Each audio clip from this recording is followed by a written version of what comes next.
offered him out on training ground, Ste Evans, at Rotherham.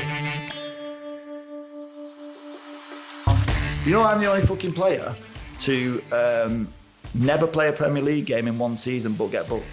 You couldn't go in for a 50-50 with him at all, because he'd come out with his studs in your face. Next time when he's gone, if you ever speak to me like that, I will fucking break you. Well, we played a centre-half up front that game at Hillsborough. You can have a nice house, you can have a nice car, but if you're not happy, it can be the worst time of your life. I just think goalkeepers are a massively different breed than outfield players, because you have to be an absolute psychopath to be a goalkeeper. Like, and he'd be saying, you didn't even fucking make a pass to one of our players, you kept kicking it in fucking stand, you didn't make a cross, and you'd be sat there, you've just been dick 4-0. Last thing you want is your manager fucking saying that to you in front of everyone. Unbelievable.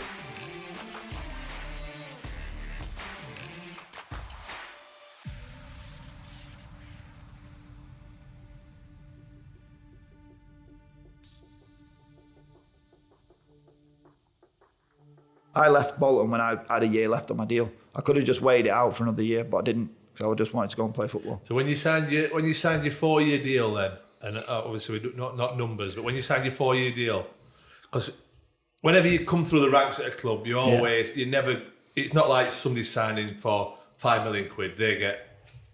So are you now at the point where you're feeling, I'm on a 4-year deal here now, and I'm on the wages as a Premier League player that I should be?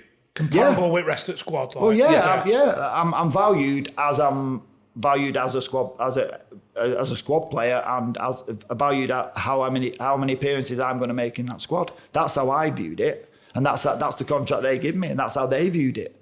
But then to go from literally 3 months, signed it in August, and then October, or it might have been November, he signed Greta, and it was just like a culture shock for me, because initially I thought fine, bit of competition for place and stuff, and then literally just went straight in, and he scored his own debut against Stoke, and I was like, but it was like a fluke. It was like fucking, it was the corner flag, and it fucking went over to the goalkeeper. The first game of the season? No, it can't have been, can it? Because I played at Bolton. I was at Stoke, at Bolton, and I'm sure he scored a freak goal. Yeah, the bet us 4-0.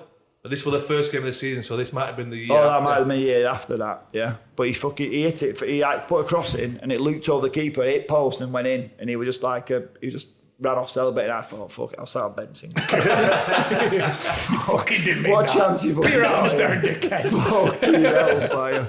So yeah, but you know, football's football, and you got to deal with that. Haven't you? So were you one of them who would be knocking on his door saying, "Why the fuck am I not playing? Why am I not?" Well, playing? yeah, but Megson was like a bit off-puttish. He didn't like the player confrontation. He didn't like you questioning him in his. Do you know what I mean? He'd have a bit of banter on the training ground, trying to keep you on side. But when you got past that point where you're thinking, you've been doing this for fucking 2-3 months, and I'm still not playing, so. As a human being, as a man, you just think, I know how good I am, and I know what I've done for this club and stuff like that. You've just got to go to a point where you either want me or you don't. Do you know what I mean? You want me or you don't, and then that's when I went on loan to Birmingham. Yeah. Yeah, I thought we had a game on this Sunday, was it? And Birmingham had a game on the Tuesday. And Alex McLeish rang me up. And he said, look, we'd love to sign you. Stephen Kelly's injured. He told me exactly, he put it on the table. He said, Stephen Kelly's injured. We need a right back. We think you're ideal for us. You're attacking right back. Love getting crossing. Love getting up the field. Would you like to come to us on loan? And they were pushing for promotion that season to get in the Premier League. So I said, yeah, of course I would. And then Gary Megson said, whoa. I need you on my bench. And I was like, see, that's when your head goes in it. Are you like, fucking serious? You need me on your bench? You're going to just go and get a fucking anyone else, like an 18-year-old lad, just to go and sit on your bench. I've never come on, didn't come on. You know, I'm the only fucking player to never play a Premier League game in one season but get booked. Do you know that's that? We should do. It should fucking be. It should be on it. It should fucking be on there. What did you get booked for? At Portsmouth away, right? Andy O'Brien had done something at a corner, so he'd give a corner away, and Megson said, Hunty, go out and go and warm up right at the side of the linesman and go and pass some information on. Oh, you must be pissed off there if you just passing messages on. Like a like a fucking postman, basically. So he says, right, yeah, you do that. So I've gone out, a bit reluctant to do so. So I've gone out, said some stuff, and the linesman's like flagging like that. So the referee's come over and spoke to the linesman, and the linesman obviously told him, like, I'd said something like, they do this on this corner, so you mark him or something like that. Do you know what I mean? Passed on some information. So linesman's put his flag up. Referee's come over, he said, can't do that. You can't do that. You can't speak to people on the pitch while you're warming up. Yellow card. So you give me a fucking yellow card, and it's for history. If you go back through the history books in Premier League, no one has ever got a yellow card and never played a Premier League game. Only me. So I'm a fucking history maker, basically. But it's crazy, mate. Honestly, he came over, he said, I'm sorry, I'm going to have to fucking yellow card you. And I'm like, you didn't have to pay your fucking £15 admin pay that. fee, To be fair to him, after the game, he said, Bunny, whatever you get fined for that, I'll pay it because it should have been for you. I'm like, oh yeah, cheers, fucking cheers. Cheers, mate. Just put him on bench next week, so. Did you enjoy it at Birmingham? I loved it at Birmingham, yeah. Alex McGleesh was an old school manager like Sam. He was from that mould. Like he was, proper Scot, hard as nails, didn't give a fuck, like wanted you to do whatever he had one mission, and that was to get Birmingham City to the Premier League, and he did it. And when I went there, I think we were like fifth or fourth, so we were flying high sort of thing. But we had players like Frank Drew, Kev Phillips was there, Lee Carsley was there. We had top pros. You know what I mean? Brady Jardy was there, who used to play with me at Bolton. Centre half. Yeah, and who was the keeper? Legend at Birmingham. Oh, I know what you mean. What's he? Mike Taylor. Mike Taylor. Mike Taylor. It's not Mike, is it? MAIK, I think. Yeah, Mike Taylor, legend. And you had them players. Kevin Poole was there as like the goalkeeper, second choice goalkeeping coach. So who I'd worked with at Bolton previously. So I knew quite a few players and stuff. But they had a fantastic squad. Marcus Bent was there. Did you get recalled though? Yeah, well, this is a story for you. So how did you actually make the move happen then? If he's saying no, no, McLeish rang me direct and said, "Do you want to come?" Basically, because I didn't have an agent at the time, so I paid my agent off years ago. So he said, "Yeah." I said, "Yeah, of course I want to come." And he was like, "Right, we'll make it happen. The clubs will make it happen." So Megson pulled me on the Thursday before we played on the the Sunday, and he knew Birmingham had a game on the Tuesday, which he wanted me to play McLeish.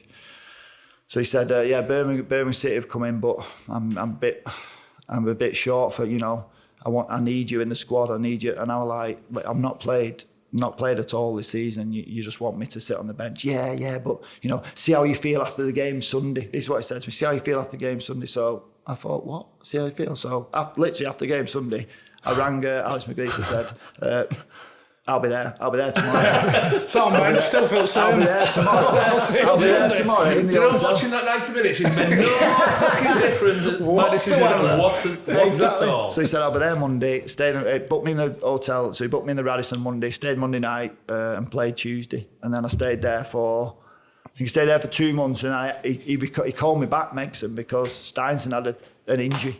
So I was going to play at Arsenal at the Emirates on the Saturday. So I trained on the Thursday. Fucking pulled my thigh on the Thursday in training, and I thought, fuck this, that was my chance just to prove to him. To get back in. Did you also not think to yourself, I know I pulled my thigh, it's not great, but fuck you, Megson. So you've called me back because your right back's injured. Yeah, I got injured, fuck you. Yeah, no, it does go through your mind that. But I think it's a natural thing. Yeah, of course get some other fucking dickhead to... It is, yeah, just get someone to fill it right back for me. Because I really enjoyed my football then at Birmingham. We were flying high, and they got promoted that season to the Premier League. But yeah, that Arsenal game, I thought, fucking hell. So I think I was injured for about 3 weeks. And then they did. McLeish made another inquiry because Kelly got injured. He came back for 2 games, got injured again. So they inquired about me, but Megson never ever told me. Do you know how I found out about that?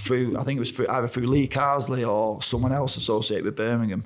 After they got promoted, they said, "Yeah, but we came in for you." I was like, "No, you didn't." "Oh, yeah, we did. We made an inquiry." And he never fucking mentioned anything about it.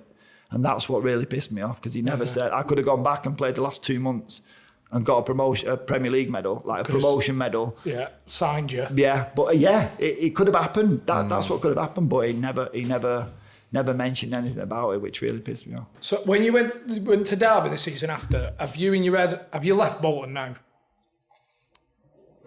Psychologically, I have. Like, mentally, I have. Well, have you still got 2 years left? I've still got, 18 months I had left when I went to Derby. I went Derby in the January of 2009, was it? Was it 2009, I think it might have been. But you playing for a position at 2010 another club it might have now, been. you're thinking With Megson, that's when the 6 months I started training with the reserves with Corky and Danny Shitter and Riga and all that. That 6 months, that from August to December, I started training with them. I thought, right, it's gone here. And I've got 2 years. I've got 18 months left, but it's gone. So yeah, I'm thinking he could be gone sharpish here. Well, so if I go on loan, sign 6 months, he could be getting potted, and then whoever comes in, it's a fresh start, isn't it? Fresh start. So I went to Derby. I think I played 20 games or something like that in 6 months. Yeah, Clough. Yeah, he was fantastic. To be fair, Did he take you on your international breaks? Because he's renowned for him, isn't he? Oh, no, we didn't. No, I don't think we went anywhere. No, we didn't. No. Not Burton now. Whenever they're getting into, well, obviously not. Are they in League One now? When they're in the Championship, whenever they've got an international break, it were like, right, where do you want to go, lads? Oh, really? Is that, yeah. No. There were no pitch next to the hotel neither. Where do you want to go, lads? Yeah, literally, where you want to Just go. a I didn't think he went, did he? And he just fucking let him crack on. Yeah. Oh, did he? Go, Hey, what a manager that is. What a manager that is. So who's there? Bywater? Bywater was Robbie Savage. Sean Barker was there. Dean Moxey. Chris Porter was there. Who's a right winger? Crofty. Crofty, Lee Croft, fucking hell, what a character he is. Crofty had a knack. Whatever came out of his mouth, you would always question whether it was a lie or not. Crofty, you could be having a more serious conversation, and he could just say something, that could be a lie, that Crofty. Do you know what I mean, though? He was just that type of lad. Yeah. Great lad. Oh, fantastic lad. Yeah, we had a good... Did you get on with Savage? He's Diamond Robbie Savage. I used to hate playing against him at Blackburn or Leicester, wherever he was, because he was a mouthy bastard. And he'll tell you that himself. He was a proper mouthy, but he was mouthing off to the referee, trying to get him on side, and then mouthing off to you, saying you shit, you fucking crap and all this. And then after the game, or if you've seen him out on a night out and stuff, he honestly one of the nicest lads you'll ever meet. And we played against Macclesfield in pre-season for Ashton about 2-3 weeks ago. And he got 25% share in Macclesfield, and he was there. He was a diamond, like bought us drinks after the game in the new bar and stuff. He was top draw. You did a bit of go-karting. Oh yeah, he won't like me for saying this, but he was like the go-karting. They had like a thing at Derby when he signed. He had like a bit of a family thing. He wanted them all to do something, so I think they went go-karting 2 or 3 times and stuff. And he used to batter everyone at go-karting. Well, would it drive him, wasn't it, Robbie? He was shit at driving, good at go-karting. He used to have all these fast cars, Robbie Savage. He used to have this S63 or whatever, it's C63 and that big Mercedes and stuff. 4 quad exhaust, like 2 quad exhausts and that. He used to love cars and stuff. So we goes to a go-karting session on his own. I think it's Nottingham circuit or something like that. So he was champion about 3 years running on it.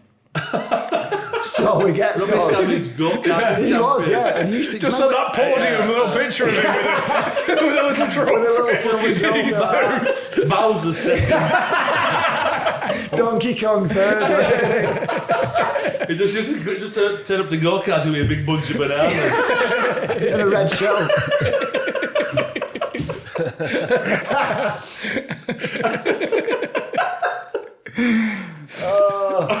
Okay, well.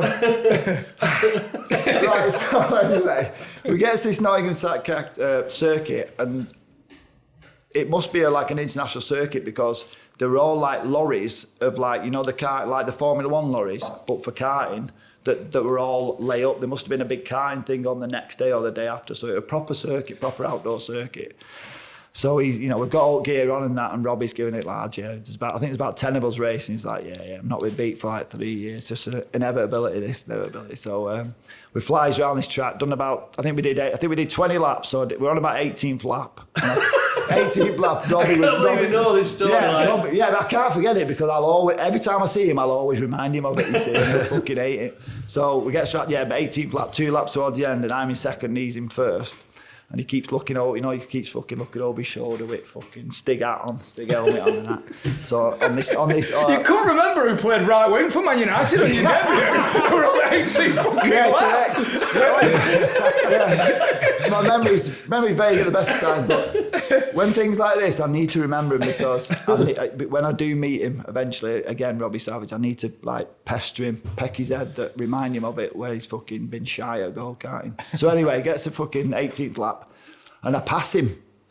He makes a mistake on a corner, and he never makes a mistake, Savage. He never fucking makes a mistake. So I pass him on corner, and then I fucking finish line first. So we get some point, he was gutted, absolutely fucking gutted. You know when you get out of fastest lap, he had fastest lap and all that, not a problem, but I finished fucking first. So I get some podium and that. But like you said, little fucking 5x4 inch fucking trophy like that, fucking brilliant. He never, to this day, he put it in, remember he used to have a column in the paper, in the Mirror on Sunday or something, he used to have a column, Robbie Savage, and he put it in the column, to be fair to him, I think we went there on the Wednesday, he put it in on the Sunday, he said, one more thing, my go-karting, championship has been overtook by Nicky Hunt. So congratulations to him and that. So we're in the national newspaper. So fair play to him. He succumbed to my greatness on the track and that. Do you know what I mean? Well, you weren't in that fucking 106, were you? I had neon lights under it, didn't I? With the inboxing back and that. What makes it? Because I've always been shit at go-karting just because I'm the heaviest on the track. If we're all in the same car, sparks coming on bottom of carts. Well, the thing is, if you're all in the same car and there's somebody at fucking 10 stone and there's me at 17 stone, I can't fucking I can't win, can I? No, you like that? I'm just picturing yourself. People just lapping you because you're stuck or something. It's just tickled us. Well, what makes a good go-karter? Because I thought it was what weight would it car if you're all in the same car? You're probably halfway there. You're probably halfway there, Parky, but probably because you left fucking engine running outside, then you fucking you're not a loser here.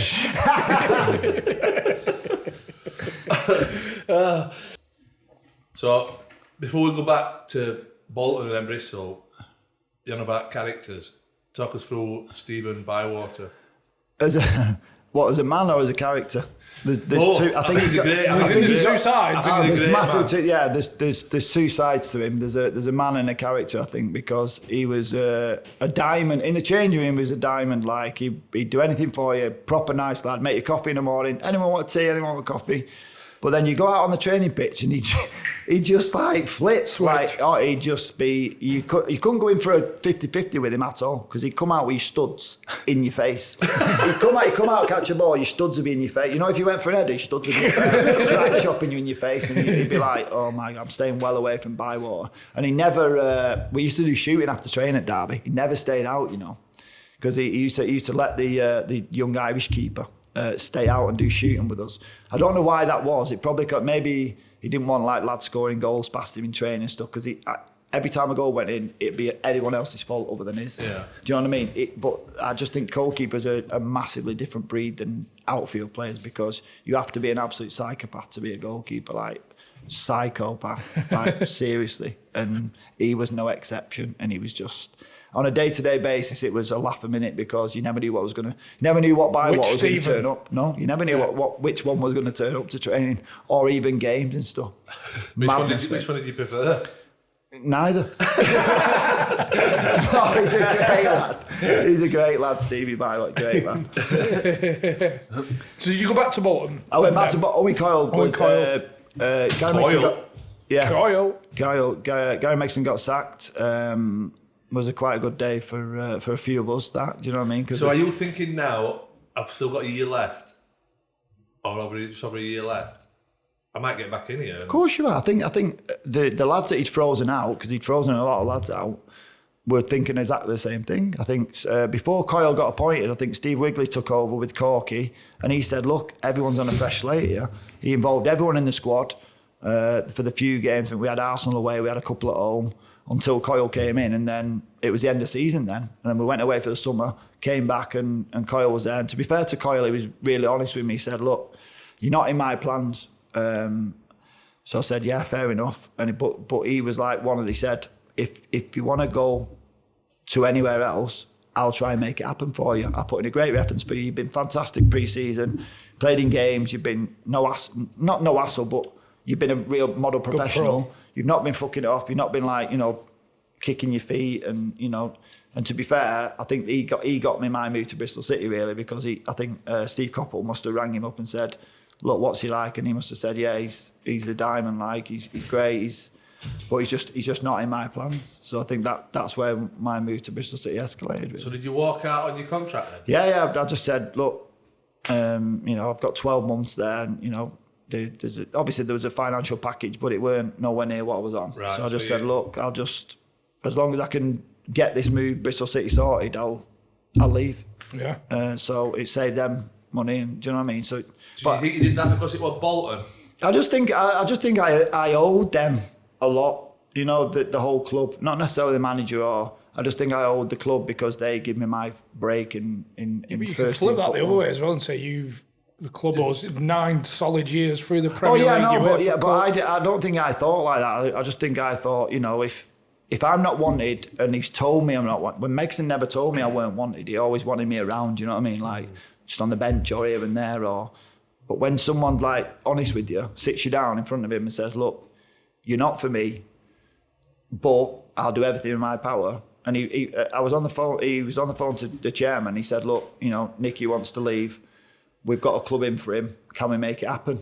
And he said, I want to make it happen. So he put the phone down, and literally, I think 3 days later, I was in Bristol signing the contract. And it was just like that. So that's fair play to Coppell, isn't it? I think so, yeah. I've got a lot of respect for him for doing that. Maybe you're not happy with his decision because he's ending your tenure. Of course, yeah. I was 1 year off of, 10-year testimonial, but it's not. Football's not all about that. Football's all about wanting to play games and wanting to further your career at times. Did you like it down there?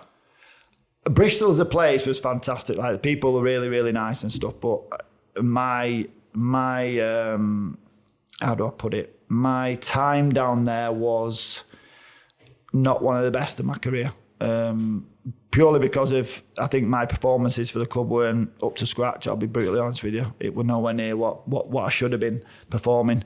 But I didn't necessarily get the games. I think I only played 7 games, and when you have like 2 or 3, quite good games and then 4 bad ones, and then you get turfed out of the team, you get scapegoated somewhat. Do you know what I mean? Yeah. And the fans think, because I didn't come back into the fold, they think there's something wrong with me. They think that, I had something else off the pitch, or I had something going on, or, I was just a shit player. But it actually wasn't that. It was quite a few factors in my career that at that time weren't going for me and didn't go for me. The change of manager didn't help. I mean, Steve Coppell signed me, and then 2 weeks later he fucked off basically to Thailand. Did he just do 2 games? He fucking did. It's fucking not permanent. I thought you said 2 weeks in Pattaya. I think he fucked off. Literally, I signed in August the 1st or something like that. Played the first pre-season game, got injured against Blackpool, and then I weren't supposed to be playing the first league game against Millwall, but played it, which I shouldn't do, which is stupid for me.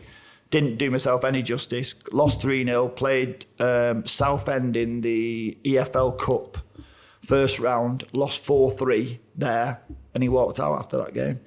And I was like, "There's a new signing in that." Like, David James had just signed as well. I'd signed. There's about 3 or 4 other players that signed, and we're all thinking, "What the fuck?" He just like 2 games. Didn't he say like he didn't have enough passion for the job? Yeah, he came in after the game. He said something like, "Lads, don't worry about tonight. It's been an absolute pleasure, training you for pre-season. It's been an absolute pleasure, loved your work rate and that, and I just hope you're the very best for the future." And then picks up his suitcase and walks out. If he could have walked out with his rolling suitcase with his passport just fucked off. Just checking his top. Yeah. I've got my boarding pass. I've got my passport, boarding pass here. Yeah, it's been a pleasure, lads. And his VIP fucking VIP lounge pass. He's NXR 2732 Thailand. Mr. Coppell. Wait till Mr. Coppell. Honestly, and all the lads were like, we turned up the train on the Thursday and we were like, what the fuck's just happened? Like, seriously, like, no one could believe what had happened. He'd literally been there for a month and a half or something, or 2 months max. They'd done all the pre-season with him and all that, and he just left. Crazy, There's man. like a lot of people said on Twitter and stuff like what happened at Bristol. There were rumours of stuff going on off the field, like you just said, or was your head not in the right place? Were you struggling with that side of things? Was it just a case of? I think it was a mixture of things. My performance on the pitch, obviously, was a big factor because I wasn't at my best at that time. I don't know, for whatever reason it was, I wasn't at my best. I left all my family. I've been a home guy, you know what I mean? I've been a home bird all my career. Lived in Bolton for 9 years and stuff, and it was the first time I'd actually, apart from the old 4 days at Cambridge United, it was the only time I'd ventured, you know. FIFA session at Cambridge. By the way, though, mate, we're not talking about 3 full seasons here. You played 7 games. I know. Yeah. So there was a big hoo-ha with the fans and stuff about me. So they're expecting. Yeah, they were expecting. Nicky, They just brought a Premier League right back. Yeah. Do you know what I mean? And they were expecting big things. So, and they didn't get it, which was my fault. Obviously, ultimately, it's my fault because I wasn't performing on the pitch. But I never really truly got a good go at it. Do you know what I mean? Keith Millen took over after it. I think we played Scunthorpe away, beat Scunthorpe away, and then we played Watford. I think it was Watford at home, and he dragged me at half time. And then I never played then till Leeds United away. Like came on as a sub at Leeds United away about 3-4 months later. So when you're out of the fold for so long and you just get drafted in for 20 minutes, 30 minutes here, you're on a loser. You're on a loser anyway, especially the defender. Especially the defender. It might be all right as a winger or attacker because you're just going on attacking and stuff like that. But as a defender, you're on your back's against the wall in the game, and then he brings you on, and then you don't do yourself justice, and it just escalates from there. And then from that day on, it was just like a downhill slippery slope for me. Was there a point when, like you said, being from home was a factor? Was there a point when you thought, I made the fucking wrong decision here? Yeah, I think there was massively. I think the initial first 2 or 3 months, I loved, like, you know, the people were great. Hotel. Yeah. Well, I was staying in a hotel for a bit. Slippers Until to this one. It's PS3 now. PS3, yeah. You can actually tell it's fucking Lionel Messi up left. Not just like a little butterfly on. But yeah, it was. Bristol's a fantastic place to live. You know, I moved to Portishead, which is a really nice place to live and stuff. But that's not everything. That, you know, you can have a nice house, you can have a nice car, but if you're not happy, it can be the worst time of your life, and it probably was the worst 18 months. You're single at this point? No, I was newly involved with someone, but they weren't with me all the time, but that probably might have been a factor, but it might not have been. It must just have been because I'm a very family orientated guy, so to be around my family's key, and to be away from them for that long, and to my daughter and stuff like that weren't. Mentally, I weren't in a an awful mental state or anything like that, but it was tough. It was really, really tough when you're thinking, I'm not playing, I'm training, nothing at the end of it on a Saturday. It's awful. It's like the worst feeling. I think I can't fucking wait to just shoot back home. Well, yeah, of course, because it used to give to be fair, sometimes it used to give me a weekend off and that, and I'd fly up from Bristol, fly to Manchester on Friday afternoon and come back Monday morning. And I just think that was my get out. That was just my time back with the family, back at home, doing what I'm doing. But then I knew in the back of my mind I'd have to be there Monday to Saturday. Two mental strains in it that counterbalance each other and outweigh each other. If you're playing well but missing home, you come back and you're like, oh well, you're doing well. Yeah. Where if your performance isn't there and you're missing home, then they both come together, don't they? And I think it's a subconscious thing as well. That you are missing your daughter naturally. You might not think, you're saying yourself, you're not putting it down to that completely. No.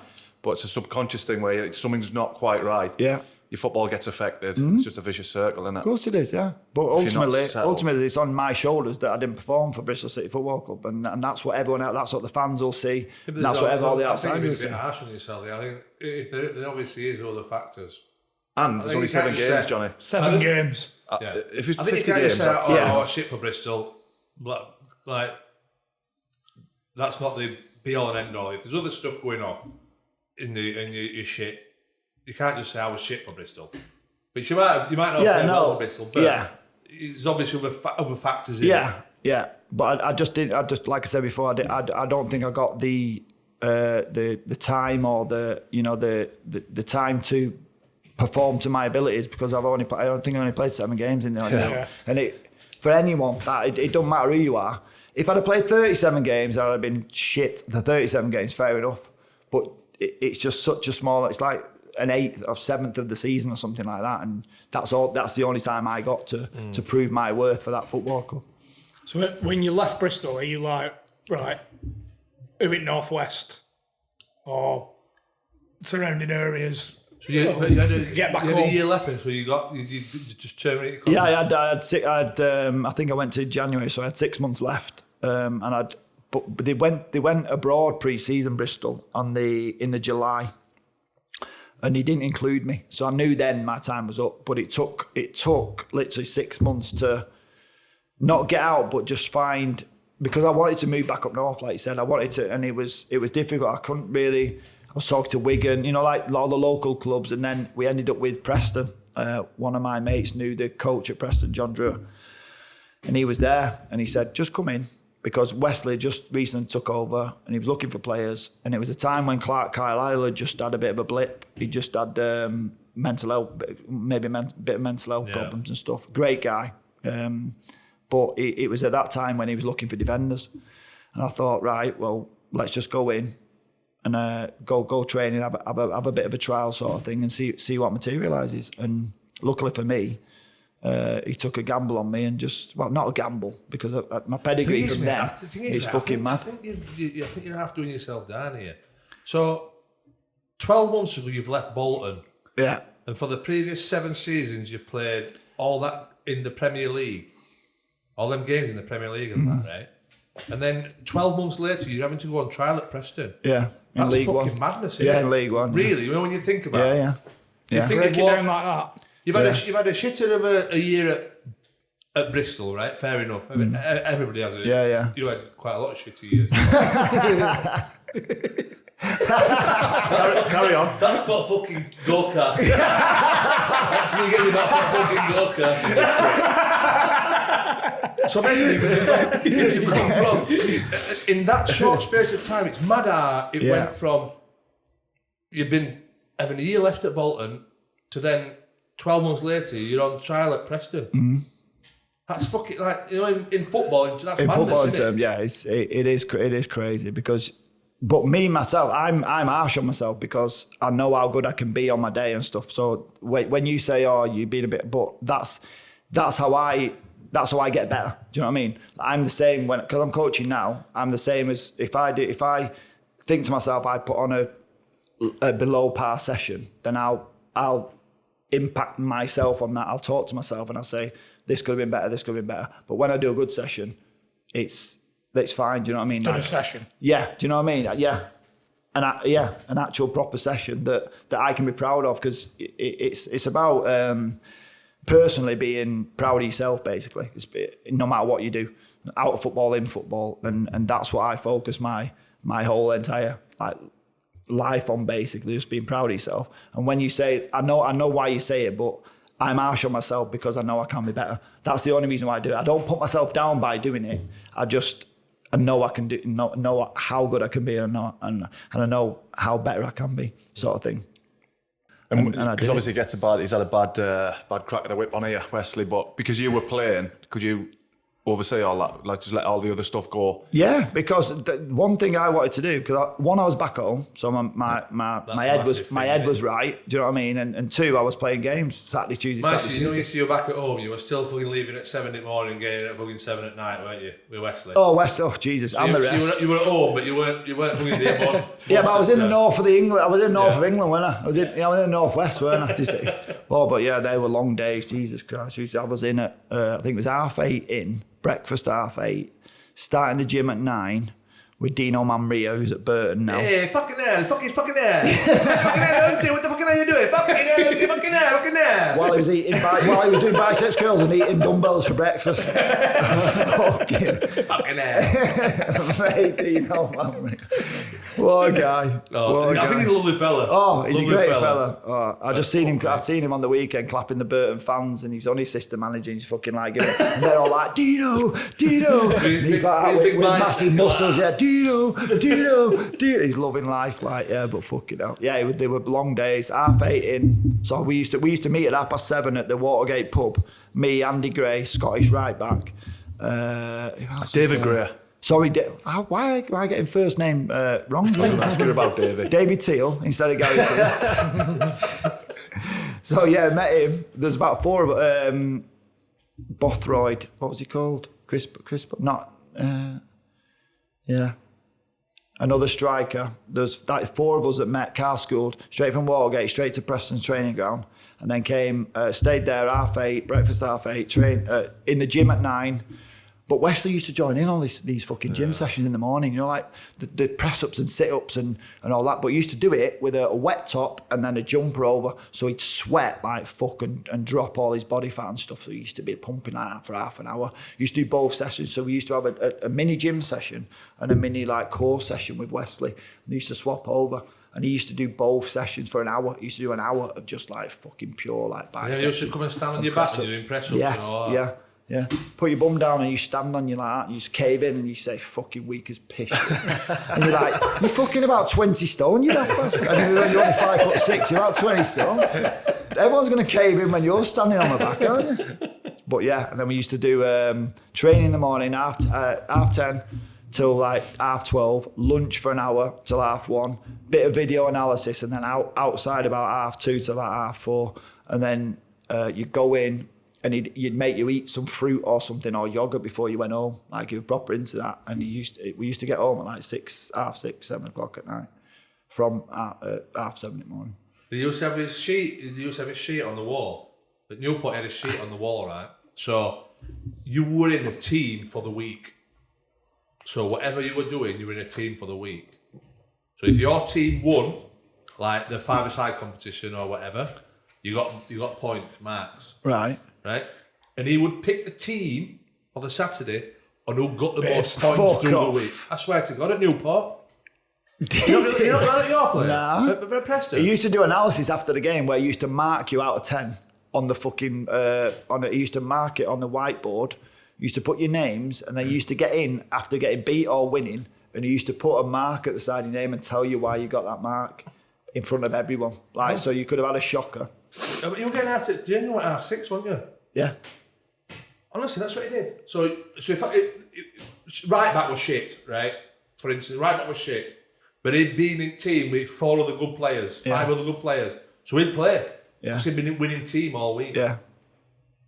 Fucking bonkers. Mate, honestly. But if you had a shit game at the end of the game, he'd put like 3 or 4.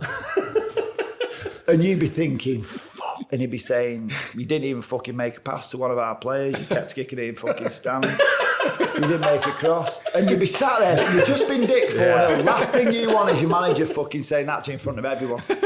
Unbelievable, mate. He just write it. And he knew when you knew when you did the circle, you're either 9, 8, or a 0. He did 0. He did 0s. So you're hoping he come even back Jackie down. didn't do 0s. Yeah, you're hoping he come back down for a 9 or do another one underneath for an 8. If it were, you're fucking 0. Mate. Oh my God. Everyone was shitting themselves coming in. If you lost the game, everyone were like, fucking no chance. Did you used to play the murder ball on the Friday? Oh my God. Throw-away catch. Yeah, throw-away catch, yeah. In a penalty box. Yes. With every 2 player goals, at every the club. player, yeah. Every player at the club in 2 goalkeepers. Right? So throwing catch, lads is like, fucking get your head in. What in people get cut on a Friday morning? Yeah. But people got games with bandages on, like Terry Butcher. You throw it up and... Yeah. No, so one of them would throw it up. Next person's got to edit to one of your teammates. To other one to catch it. But in the end, you had to edit into goal. There's 30 people in the 18-yard box. I'm not joking. It weren't much bigger than this. It weren't much bigger than this room. What you had it 30 people in, trying to do a goal there and a goal there. I shit you not. Especially the worst ones, the young lads, trying to impress them. Yeah. So you're just about to catch it, and then somebody come and... What the fuck are you doing, dickhead? You're loving it. If you would have, I swear to God, if you'd have headed the post and cut yourself, you'd have been playing next. Of course you would have been. Yeah. Were you involved in the chef went away? The texting? Beating the team and stuff? Oh yeah, that was involved. Rhodes' dad was the goalkeeping coach for Chef Wednesday, weren't he? So what happened? Because he used to text at random times. You can tell us. But I've had one at 2:30 in the morning on an away game. A text off him saying, like, what's your thoughts about this? Like, I'm thinking about this. What's your thoughts about this? 2:30 in the morning, away game. You're in a hotel with him. Or what's your thoughts about this? But then we get down to breakfast in the morning. So you say I'm not texting back. You get down to breakfast in the morning and he'd sit next to you. So why are you not texting me back last night? I said, one, I was fucking asleep. And two, I didn't, you know, what you asked me like about tactics, I didn't think it was relevant. Well, you fucking should have. You fucking should have texted me back. It's like me with the women, that. I don't. Yeah, I've text us back. It's like fucking your missus when you've been out on a night out. Where the fuck are you? Where the fuck are you? I bet Jackie would text you. Well, one, I was asleep, and two, you're fucking right. I thought it was a sick question, Graham. But that's what he was like. So was he expecting you to text back at 2:30 in the morning? Yeah. And he would send a group text out about midnight, 1 o'clock in the morning on always away games. This, I don't know why, it was always away games, and he'd expect 18 answers before you woke up, before 6 o'clock in the morning. Why, I don't know, but he must just never. He used to tell me, I never sleep, never switch off, me, never sleep, never switch off. No, because you got fucking £18 million in bank, because your fucking dad's company that you've inherited, and you're fucking not a caring fucking world, so you don't need to switch off. You can think about football and stuff. What about fucking us? You don't want to give your time at 3 o'clock. Exactly, fucking hell. What about us that fucking, feeding kids and that, feeding wife and stuff, paying mortgage and stuff? But he's a completely different character. But I think he's got a bit more mellow now. I don't even know what he's doing now. Where is he? I think, to be fair, bless him, I think he's been struggling. I heard somebody had been struggling with summer. I don't know, but he's not in football. Oh, is he not? No. I mean, when I was at Newport, Flinney got sacked, and I'm like, just one manager, anybody but. Newport announced Graham Westley. No. I'm 36 here, right? Yeah. I'm 36. And I'm thinking, I'm just winding down. Yeah. I'm just winding, and then he came in, played on the Saturday, and the Monday morning was one of the hardest sessions I've ever done. Really? Ever. And I'm like, I fucking can't do this. Really? In his first 2 weeks, we had 8 people pull something. Yeah. And he weren't bothered.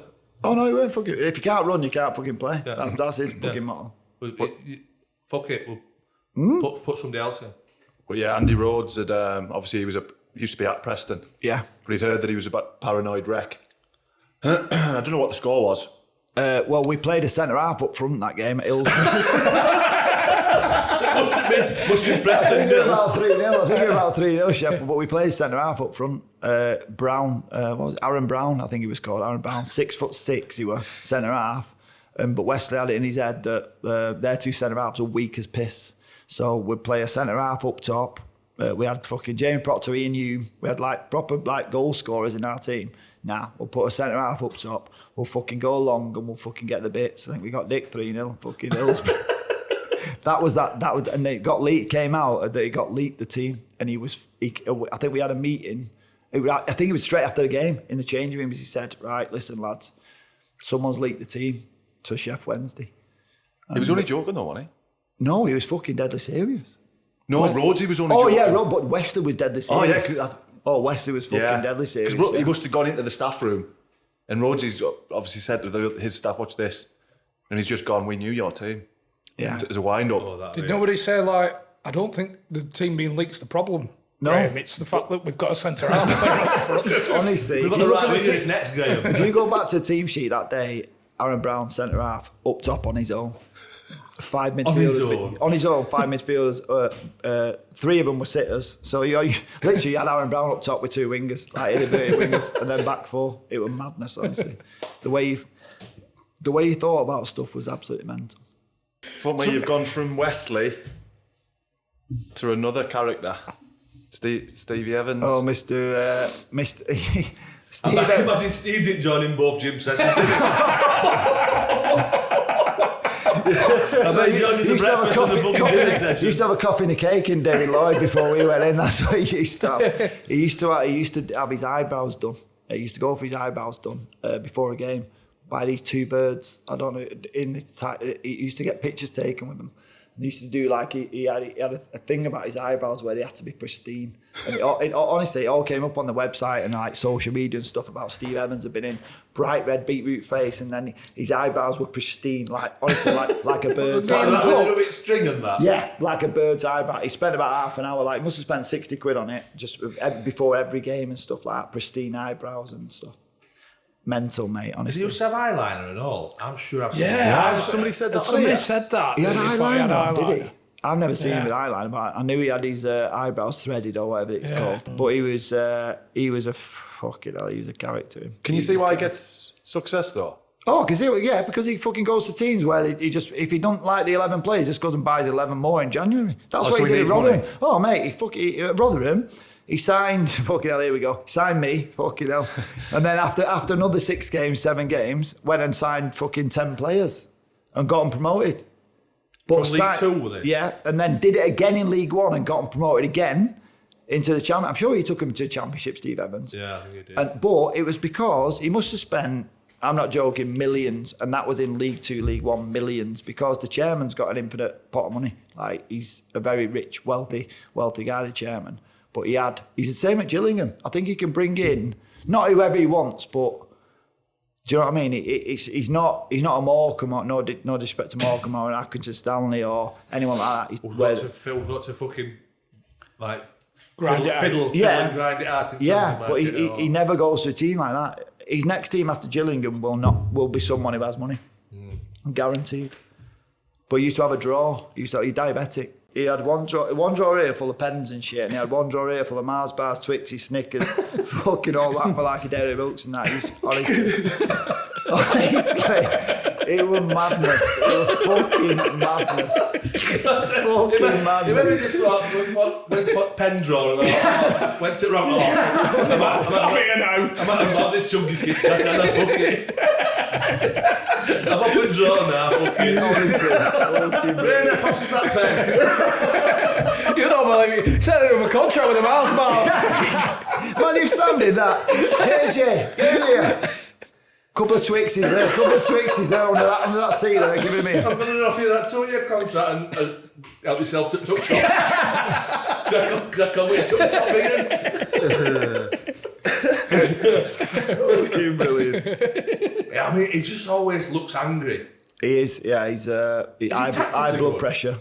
No, he just has best players. Like, when you've got infinite money in League 2 and League 1, you go out and buy the best players and they just do what, like, Coyote J, a good mate of mine, he was at Accrington with me in Rotherham. That lovely lad, and he still lives in Barnsley. Yeah, he does. Offered him out on training ground, Ste Evans, at Rotherham. And Ste Evans, I've never seen a man shit himself as much in my life. So Ste Evans, he didn't run in behind. We were doing team shape and Big K, we call him Big K. And he's lovely, like he's a diamond, absolute diamond. So he didn't run in behind. Someone played a ball and didn't run in behind. He went, "Hey, K, you fucking did not run in behind, you fucking cunt. Yeah, fucking this, fucking that, fucking that."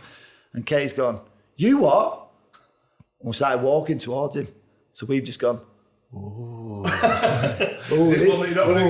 this could get tasty, this. So everyone just took a step back and he just like carried on walking towards him.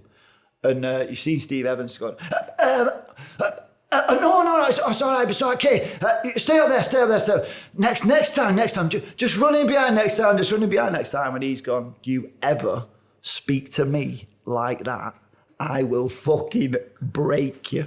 and all lads are like that, because Kay's a big lad, he's a big lad, and all lads are like that. And Ste Evans, to be fair to him, was like, "Oh no, didn't mean anything by it, just next time. Can you just make that run? Yeah, can you just make that run? But next time, yeah." And I've never seen anyone shit themselves much in my life, a man on a football field, as much as Ste Evans did there, because Kay could have just ended him. He could have just like ruined him. Honestly, he's not. It takes a lot for him to. Do you know what I mean? And for him to just say, "You what? What did you just say to me?" And he just, as soon as he started walking forward, we all just like took a step. We could have, if there was a deck chair, we could have just like sat there and deck chair like that. Yeah, we'll just wait for this to happen here. Just wait for him to twat. We were Rainer. Just Rainer. Probably getting his Twixies out in preparation for his high blood pressure. I'll just get his Twixies. Get his Twixies. So did you leave on loan to Accrington initially? Yes, from Rotherham. Yeah, William Richardson was the manager. James Beattie was centre forward. Franny Jeffers. They just had Accrington had a knack of bringing like experienced pros in on like next to nothing money, just like not pay as you play, but just like because they must have made a lot of money, Franny and James, and just said, look, do you want to come play some games? And for the crack, really. Well, yeah. James Beattie's mum lived in Exton near Bolton's training ground, so it was perfect for James because I think he lived down south and used to stay at his mum's while we were at Accrington, and I'll get his washing done. Yeah, perfect, and then go home. I think. Do you know what I mean? It was like a stopgap for him. And Franny was only in Liverpool. We had loads of Scousers played for Accrington. We had like 3 or 4 or 5 played for Accrington, and but they hadn't. When I was there, they had nothing. Like we had an Ed tennis court on the car park, like where the burger van was on a Saturday. That was our Ed tennis court. While the burger van weren't there on a Saturday, we used to tie an Ed tennis court, Ed tennis net to the back of the stand and the railings and just play there, before training. Did you half enjoy that though? I loved it, honestly. It was proper back to the old school. And I'm going to say, how old are you at this point? I was, 2014, so 7 years ago. So I was 29, 30. Yeah. Yeah, but I loved it, honestly. The squad we had, you never heard of any of the players, no disrespect to him, but you never heard of him, apart from obviously Beats and Jeffers. Excuse me. But apart from that, you never heard of them, but they were gritty, they were determined, and they grind out results, and that's what I loved about them. It was just like, didn't have a training ground, didn't have anything, just had to rent a sports centre, 4G, behind it, or go and get on the grass at a local rugby club, and that was us. It was mad, honestly, it was fucking crazy. Did you play in that when I scored the hat-trick? Yeah. Fucking hell, he's turned that on himself quickly, hasn't he? You know? Yeah, it's been a while, hasn't it? Playing that. Yeah, I think I know you play. I think I know you play. You bullied Tom Aldridge. Tom Aldridge is centre half. You bullied him to death. Him and Peter Murphy, you bullied to death. And hat-trick. Yeah, I remember at Fleetwood. Yeah. I remember it well. Well, get back onto you.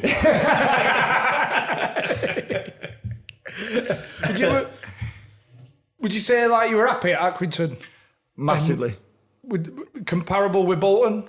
Like I know. Honestly, it sounds so fucking sounds stupid. It does sound stupid, but yeah, because you knew what you were getting at Accrington. You go in, you didn't know if your kit would be there washed. Do you know what I mean? It was that sort of club. Like it was a proper family club, but you didn't know what was happening next, and I liked that.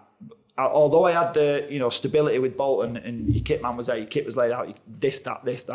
I think I bought 30 towels and I bought training tops for us, the zip-up ones before match day. I bought all them, or got them all in for the club because they couldn't afford to get them.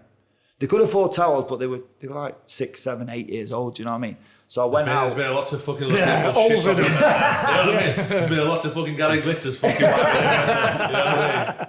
Low wiped asses on them, that's what it's been. So I went out and got all them, and it was just little things like that, like that the lads appreciated and I appreciated, just that it can do a little bit for, and it just made because they had 2 towels a day then, instead of having 1 towel every 3-4 days. It was literally like that, swear down. And we had a kit man, Naz, I think he's still there, best kit man ever. But he had nothing to go on. He had like a washing machine and a dryer for like the academy and, do you know what I mean, the first team. And you can't it's impossible to function like that. After Stanley, you had a spell at Mansfield and then joined up with Kevin Nolan again. I did, Big Kev, yeah, Lane Orient, yeah. Were you? I'm assuming you were good mates. Yeah, back at Bolton. Yeah, we always kept in touch and stuff, and he weren't far away. He was always in Liverpool, lived in Liverpool, so we always kept in touch. And the opportunity came out, and to be fair, he spoke to Cleggy, my Ashton manager, my best mate, and he said, "I'm looking for a right back." And Cleggy went, "Why do you not just take Huntley?" And he went, "Well, would he come?" I'm like, "Of course he fucking come. Of course he fucking must." So literally, this is how it happened. Like he spoke to my best mate, and my best mate organised a transfer basically because then Kev, Lane Orient contacted Mansfield, and Mansfield went back to them with this and that and this, and then it happened. And it was like I'd only been at Mansfield for 5 months or something. I was club captain as well. So it's quite difficult for me to leave, really, but I just thought it's a massive opportunity. They were They were 4th. No disrespect to Mansfield, I think we were about 11th or 10th and stuff, but they were 4th and pushing for promotion. I just thought it's a great opportunity for me, like, you know, going playing under Kev and it, yeah. Did they ever give you a fucking? In what way? Like, I don't know how close you were. You know, well, I've been with him for 6 years. You know, as a manager, did he ever give you the balloting? Oh yeah. So he put that to the side. Oh, there was a divide, yeah, definitely a divide. But you do it in training as well, which took me aback. I'll be honest with you, it took me aback because I thought, you know, me and him best buddies, but he you know, if you needed to be rollocked, he'd fucking do it in training rather than the game, because he'd do it where everyone said, like the physio seen you, the academy seen it, that he'd shout it. Do you know what I mean? Like, not as like, look at me, I'm the... No, just ours. There's no fucking favourites at this football club. A bit like back at Bolton. Yeah, I'm the fucking manager. I don't care who the fuck you are, whether you're my best mate, my least best mate, you're getting it. If you do something wrong that I don't like, you're getting it, which I thought was great. Yeah. Did you not get up for him after saying, bit fucking hell? He's texting him after training saying, fucking hell, Gaff, he's fucking winding me up. I'm going fucking pubby in half an hour. Fucking hell, ain't chance or what? After that bollocking, you're getting fucking first round. I'm not bringing my fucking wallet out tonight. So did you, as soon as he went to Notts County, did you follow him? No, he went there for, I think he went there for about 6 months, and then he rang. Where was I when he was there? He rang me. Oh no, I was in between clubs. I just left. Who did I just left? I just left the club. I was in between clubs. I was training at Fylde with Dave Challoner. Went in at Fylde for 2 weeks, and Fylde offered me a deal. But to be fair, it wasn't the deal that I wanted. Although it was local to me, it was like 25 minutes down the motorway, perfect for me. It weren't. I think they were like quite undervaluing me. So Kev rang me up. He said, "Look, there's an opportunity here for you. Do you want to come?" I said, "Yeah, of course I do." So literally, I trained with Fylde on the Thursday, and then I had a meeting with Fylde, and the manager said, "Is there anything you can do?" He said, "I'll get back to you next week." And I thought, you know what, next week, the season was starting, the week after, so I thought, nah. So I signed for Kev on the Friday, and I was in the squad on the Saturday at Coventry away. But as a manager and a player, he never changed. Like, he was always, he loved a bevy. I think every footballer loves a bevy, but he knew when to wind it in, do you know what I mean? There was a border, there was a line that you crossed, and if you crossed it, you fucking knew about it, do you know what I mean? Which I liked about him. But a lot of managers that I've worked under have had the same thing, apart from like your Megson, because they never really got to know him, or Ste Evans and stuff. Yeah. But the other ones, like you knew how far you could, not how far you could push him, but how far you could take it. So. Is he still in a job now?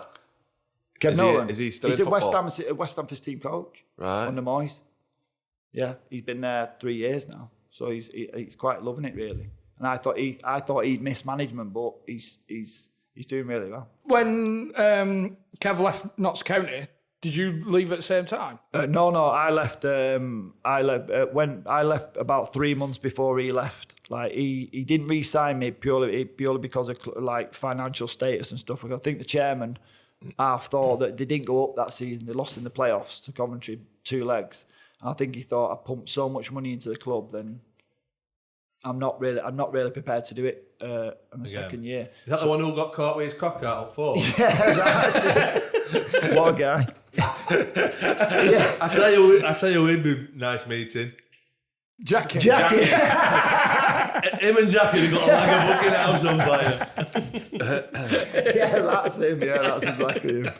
Were he alright though? He was sound, but he was a bit of a like wet lettuce. Like, do you know what I mean? He'd never managed a proper never managed a football club before, or never owned a football club before. I just thought it was a bit of an hobby. He owned a golf club and stuff, but I just think it took its toll because you're just pumping money in and not getting anything out of it. Yeah. Like, I don't think people realise that you're just spunking your money basically, just to be in a nice box and know the players and know the manager. That's basically what it is, isn't it, really? Until you eye up like your Man Uniteds and stuff like that. But I think he just thought, I can't do it anymore. I'm spunking that much money in. And he let me... Instead of spunking money in, I just spunk it on my phone. Yeah, exactly. I don't think there's any clubs make any money, is there? No.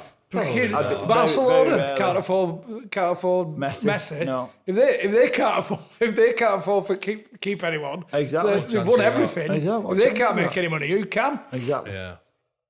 Mad, isn't it? Good luck, mate. Yeah. When do you say you start? At what? At your Bolton school? Bolton school, 6th of September. Me and Jordan Spur. Do you know when you meet him on that first day? Maybe call him Tommy and not Jordan. Oh shit! Yeah, Jordan. It'll be a terrible start, won't it? Hi, Jordan. That's 4 times. That's what you're on about. 4 times I've got fucking first. No problem, Nigel. Fucking hell, don't let me call him Jordan. Jesus fucking Christ. Write it on your hand before you go.